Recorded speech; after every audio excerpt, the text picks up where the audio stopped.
It is Saturday, February 7th, 2026. If you blinked yesterday, you missed the execution. If you blinked today, you missed the revival. Over the past 24 hours, we have just witnessed something that should not exist on paper. Silver did not merely rebound, it warped. It snapped from a fear-driven low of $65 straight back to $78. That is a 22% vertical surge in a single trading session. Welcome back to Boring Currency, where we track physical metals, paper market stress, and the forces reshaping the global financial system. The mainstream media is celebrating. They are telling you the correction has ended because Bitcoin clawed back above 70,000, and equity markets are glowing green. They are calling it a technical hiccup. They are lying. What we are seeing is not a healthy rebound. It is a violent short squeeze colliding headfirst with a physical supply vacuum.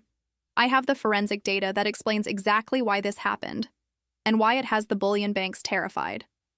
While you were watching the price chart whip violently back and forth, the London lease rate for physical silver quietly exploded to 6.1%. 6.1%. That is the cost to borrow physical silver for just 1 month. In a normal market, that number hovers near zero. When it jumps to 6%, it is a distress flare. It means London's vaults are so tight that institutions are paying loan shark rates just to secure metal to settle contracts. And in China, higher prices didn't slow the drain. They accelerated it. Confirmed data released this morning shows another 73 tons of physical silver were pulled from Shanghai vaults in the last 24 hours alone. Even at $78, industrial buyers are emptying the warehouse. At this exact burn rate, public silver vaults in China will be mathematically depleted in just 11 days. This is why the price launched upward. The paper market tried to smash silver lower, and the physical market called the bluff. The trap is now live. I need to know who survived the shakeout. Go to the comments right now. Did you panic sell at $65 yesterday, or did you hold the line? Tell me if your position is still intact. Turn off the noise. Ignore the volatility. Focus on the countdown clock that has just started ticking in Shanghai. To understand how a market moves 22% in a single day, you must stop thinking like a retail trader and start thinking like a distressed bullion bank. What we witnessed was not a buying frenzy. It was a covering panic. We need to dismantle the machinery behind this snapback. It comes down to two specific forces: the lease rate shock and the paper flush. Let us begin with the most dangerous number in the global financial system right now. It is not the price of silver, it is the London lease rate. Yesterday, while silver was being slammed lower, the 1-month lease rate exploded to 6.1%. In plain English, the lease rate is the interest charged to borrow physical metal. In a well-supplied market, that rate should be nearly zero. When vaults are full, banks are happy to lend metal cheaply just to earn a token yield. But at 6.1%, liquidity has vanished. It signals a brutal shortage of 1,000-ounce wholesale bars ready for immediate delivery. Think about how absurd this is. The paper market was screaming that silver was collapsing, that demand had vanished, that it was worth 65s. Meanwhile, the wholesale physical market was shouting the opposite, that silver was so scarce you had to pay usury rates just to borrow it for 30 days. That divergence is the smoking gun. It proves the crash to $65 was synthetic, while physical demand was absolute. That brings us to the second mechanism, the paper flush. We know the CME Group raised margin requirements 3 times in 10 days. When you raise margins on a falling asset, you are not stabilizing the system. You are forcing liquidation. You are telling leveraged traders to post more cash immediately or dump positions at any price. That triggered a cascade of forced selling. Weak hands, highly leveraged speculators were flushed out. They sold blindly, driving silver down to $65. But here's the trap. Once those leveraged longs were wiped out, the selling pressure evaporated. There were no sellers left. Waiting on the other side were industrial buyers and smart money watching lease rates spike. They knew the physical market was tight. They stepped into the vacuum. Then came the shorts. Hedge funds, banks, proprietary desks were short silver, betting on further collapse. When the price began ticking higher, they checked the lease rates. They realized that if delivery was demanded, they would not be able to source metal without paying ruinous costs. So they panicked. They didn't buy because they love silver. They bought because they fear default.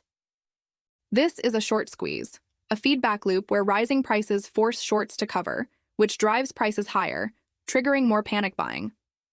That is how you get a 22% vertical move in 24 hours. We are also seeing backwardation return. This is a rare condition where the spot price, the price for silver right now, trades higher than futures delivery next month. Normally, futures are more expensive because they include storage and insurance costs. When spot leads, the market is screaming, "I don't want a promise for March, I want the bar today." That is the behavior of a starving market. Understand this clearly. The volatility is not finished. A 6.1% lease rate means tightness is worsening, not easing. As long as that number stays elevated, the price floor under silver is reinforced concrete. Banks cannot suppress prices indefinitely when it costs them 6% just to borrow the ammunition. So while the chart looks chaotic, the structure underneath is crystal clear. The paper market attempted to detach from reality, and the physical market snapped it back violently. The $65 price was fiction. The $78 level is simply the market searching for a price where physical holders are willing to sell. And as we will see next, very few are. The West is waking up to what the East has known for months. Inventory is gone. Float is gone. What remains is a game of musical chairs where the music is accelerating and chairs are disappearing one by one. You survived the flush. Now you must survive the squeeze. Because while the price action is bullish, the broader financial backdrop is flashing warning signals we cannot ignore. We have dissected the bounce. Now we must examine the fuel driving it, and the landmines still ahead. Silver is riding a much larger, more volatile beast. Look at today's broader market. It wasn't just silver that resurrected. The entire risk-on complex exploded. The S&P 500 added over $1 trillion in market cap. Bitcoin surged $11,000 in 24 hours to reclaim $70,000. This correlation is your loudest warning. Silver is currently trading in lockstep with crypto, behaving like a high-beta tech stock rather than a monetary metal. That is dangerous. Historical analysis of Bitcoin shows every major bear market over the last 14 years has produced drawdowns of 70–80%. Apply that math to this cycle, and a 70% decline targets $38,000. We are at $70,000. If Bitcoin rolls over again, if this is a relief rally before a final flush, silver could be dragged down one last time. Bitcoin is the liquidity canary. If it collapses, miners evacuate. But there is a counterforce, one that ignores charts and liquidity cycles. War. While markets cheered green candles, diplomacy quietly collapsed in the Middle East. On February 6th, nuclear negotiations between the US, Iran, and Oman broke down. Iran refused to halt enrichment or move facilities offshore. Talks ended with no deal. The US immediately announced new sanctions on Iranian oil. Geopolitical risk is back. Violently. When nuclear tensions rise, capital flees paper promises for hard assets.